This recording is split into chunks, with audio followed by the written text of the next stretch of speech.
నెల్లూరులో డాక్టర్ రామచంద్రుడు హాస్పిటల్లో పనిచేసినప్పుడు గమనించా. అక్కడ ఎక్కువ మంది డాక్టర్లు, జూనియర్ డాక్టర్లు సర్జరీ ఛాన్సెస్ కోసం చాలా కాంపిటీషన్లు ఉండేవాళ్ళు. దాదాపు 20 మంది ఉండేవాళ్ళు నేను వెళ్ళినప్పుడు. నేను గమనించా అది. అదే కాంపిటీషన్ లేని ఏరియా ఏందని చూశాను నేను. అసిస్టెంట్స్కి వెళ్ళడానికి ఎవ్వడికి ఇంట్రెస్ట్ ఉండేది కాదు. నేను అసిస్టెంట్స్ విపరీతంగా చేశాను. అందరు సర్జన్స్కి అసిస్ట్ చేశాను. దానివల్ల నాకు వచ్చిన ప్రయోజనం ఏంది, డిఫరెంట్ సర్జన్స్ యొక్క టెక్నికల్ స్కిల్స్ వల్ల వాళ్ళ స్టైల్స్ నాకు అర్థమవుతాయి. ఆ స్టైల్ని బట్టి ఎట్లా అసిస్ట్ చేయాలని నేర్చుకున్నాను.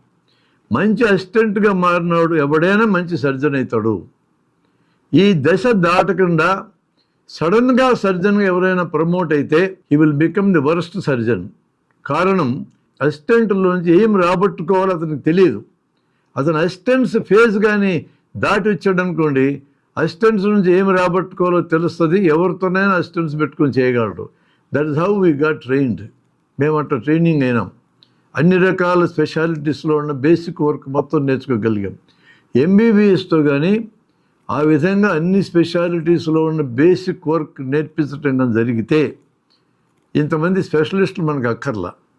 మా కర్నూలులో డాక్టర్ సీతారాం అని మంచి న్యూరో సర్జన్ ఉన్నాడు.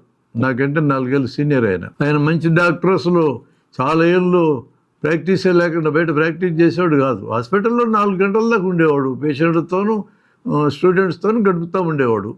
చివరి రోజుల్లో ఆయన ప్రైవేట్ ప్రాక్టీస్ పెట్టాడు.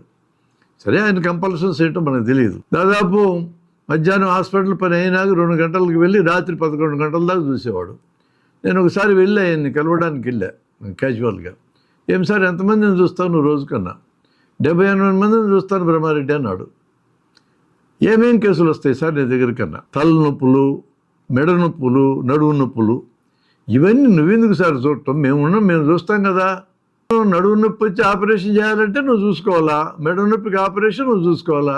ఈ మెడ నొప్పి గాళ్ళు, తలనొప్పి గాళ్ళు వీళ్ళందరూ నీకెందుకు సార్ అంటే, ఏమి చేస్తావురా నాయన వచ్చి మీద పడతారు వాళ్ళు. మరి న్యూరో సర్జరీ కేసులు ఎన్ని వస్తాయన్నా? 1-2 వస్తాయన్నాడు.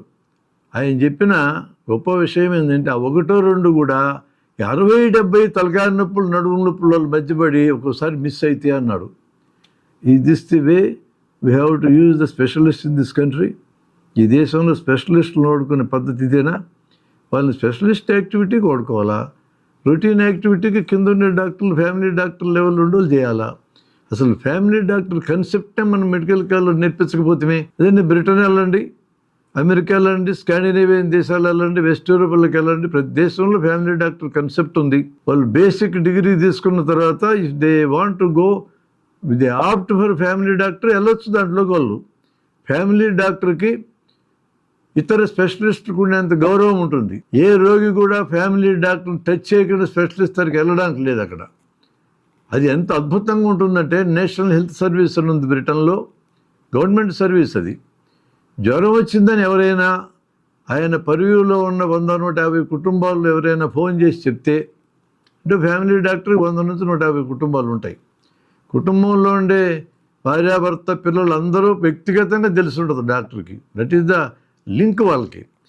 వాళ్ళు జ్వరం ఉందని చెప్తే ఆయన ఫోన్లోనే అడుగుతాడు, జ్వరం ఎలా ఉంది, ఏమన్నా కాంప్లికేషన్స్ ఉన్నాయా, ఫిట్స్ వస్తున్నాయా, కడుపు నొప్పి ఉందా, సడన్గా నొప్పి వచ్చిందా, మూత్రంలో రక్తం పోతుంది అంటే అడుగుతాడు.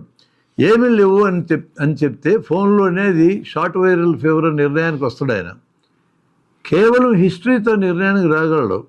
వచ్చినాక ఆయన ఇచ్చే సలహా ఎలా ఉంటుందంటే, నువ్వు ఇంట్లో ఉండు 5 రోజులు, ఏ మందులు ఆడక్కర్లా, షార్ట్ వైరల్ ఫీవర్ ఇది, దాని అంతా తగ్గిపోతుంది. ఒకవేళ నొప్పులు కానీ జ్వరం కానీ కాస్త ఎక్కువ ఉందనిపిస్తే పారాసెటమాల్ తప్ప ఇంకే మందు వాడొద్దు. Paracetamol over the counter drug, అది ప్రిస్క్రిప్షన్ అక్కర్లా, ఎవరైనా కొనుక్కొని దగ్గర పెట్టుకోవచ్చు. 5 రోజుల్లో నీకు జ్వరం తగ్గకపోతే నా దగ్గరికి రా అంటారు. అది కరెక్ట్ వే, చెప్పాల్సిన అప్రోచ్. ఫ్యామిలీ డాక్టర్ ఆ పని చేయగలరు. ఇండియాలో ఫ్యామిలీ డాక్టర్ కన్సెప్టే లేదు. మనకి పాత సినిమాలు ఉండేది, ఫ్యామిలీ డాక్టర్ అని ఆయన రోగం మీద నుండి ఇంటికి వచ్చేటోడు, బ్యాగ్ పట్టుకొని వచ్చేటోడు, పక్కన ఒకడు ఇంటి దగ్గర చూసి వెళ్ళేటోడు. ఇంటి దగ్గర చూడమని నేను ఇప్పుడు రికమెండ్ చేస్తున్నాను, మీరేమనుకోవద్దు, కానీ అటు చూసేటోళ్ళు ఎవరు లేరు ఇప్పుడు. కానీ ఫ్యామిలీ డాక్టర్ కన్సెప్ట్ చాలా అవసరం ఈ దేశానికి.